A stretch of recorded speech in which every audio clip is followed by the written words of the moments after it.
Alright, the next one is the Paladins. They are pretty much the big angry Terminators. Weapon skill 5 and ballistic skill 4, strength 4, toughness 4, 2 wounds each, initiative 4, 2 attacks each, and leadership 9. They of course come with Terminator armor and the rest of the nasty stuff that all the Grey Knights come with. They can get apothecaries in the unit. Feel no pain, as well as 2 wounds. Could be a lot of fun.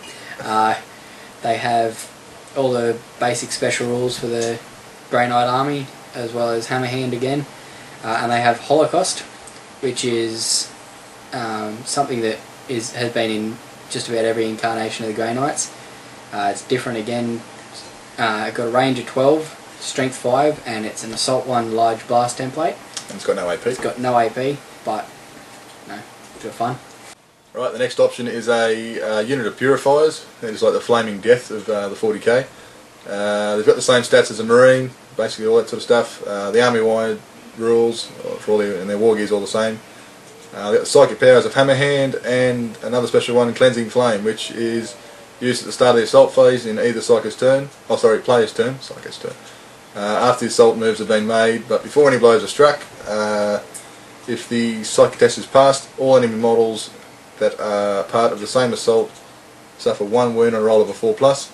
Armor saves can be taken as normal.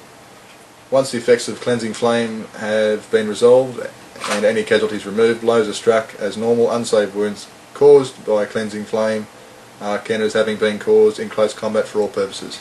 Another cool thing about these guys is for every 5 models in the unit, they can take up to 2 incinerators for free, or 2 silencers for free. Or for 10 points they can take a couple of Psi Cannons. Alright, so I'll move on to the Tech Marine.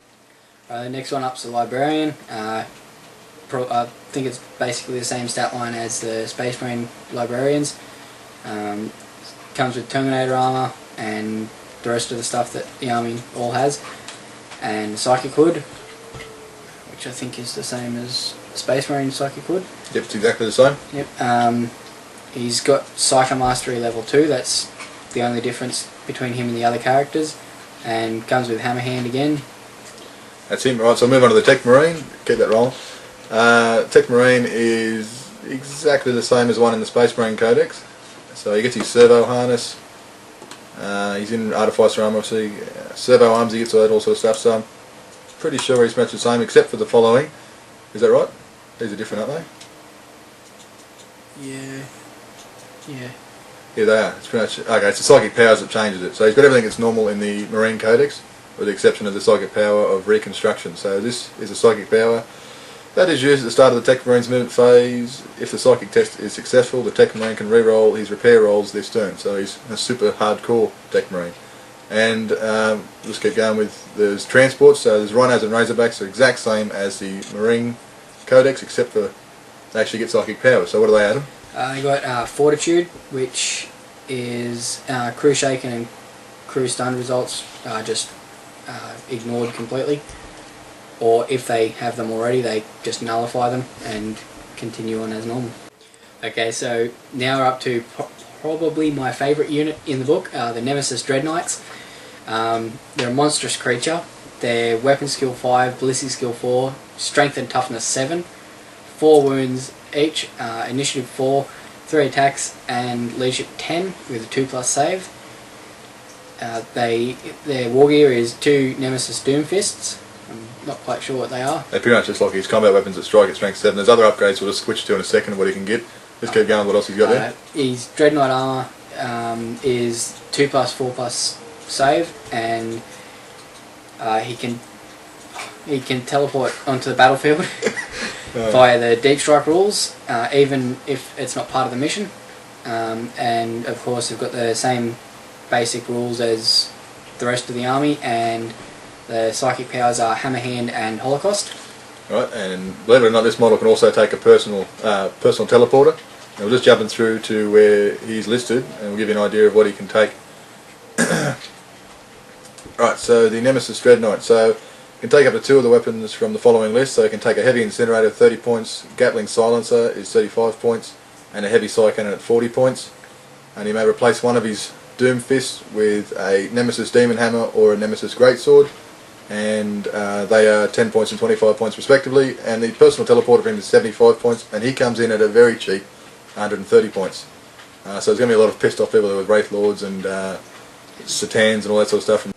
Alright, next to the list are Dreadnoughts and Venerable Dreadnoughts. They are exactly the same from the Marine book, and they follow the same rules, except for their special rules. They've got a reinforced Aegis, which psychic test leadership penalties caused by the Aegis are increased to a 4+ if the target of the psychic powers is within 12 inches of the Dreadnought, or is the Dreadnought itself. And Venerable, which is the same for the Space Marine Codex, and they get the Fortitude special rule, so that's the same for the Rhinos and Razorbacks. Next one, the Land Raiders, obviously the same from the Space Marine Codex, with the exception of special rules. They get the power of the Machine Spirit, and that's all the same, and they get Fortitude. Storm Raven gunships, I think it's the only fast attacks choice they've actually got in here so far, and I think it's the same. Shadow Skies, is that the same as the Blood Angels book? I think it is, but it's got the Fortitude psychic power as well. Yeah, it's 5 points more than the Blood Angels one. Alright, so the HQ choices, there's just too many of us to sit here and list. So first of all, in the HQ section you've got Lord Kaldor Drago. He's 275 points, he's got a bazillion special rules. He's probably, I think he's the best choice you could take for a special character. And you go on to Grandmaster Mordrak, he's 200 points. Again, millions of special rules, good value for points. One thing I read earlier is something about Grey Knight Ghosts. Here he can, it's Mordrak that can bring them in. So that's an interesting thing to check out.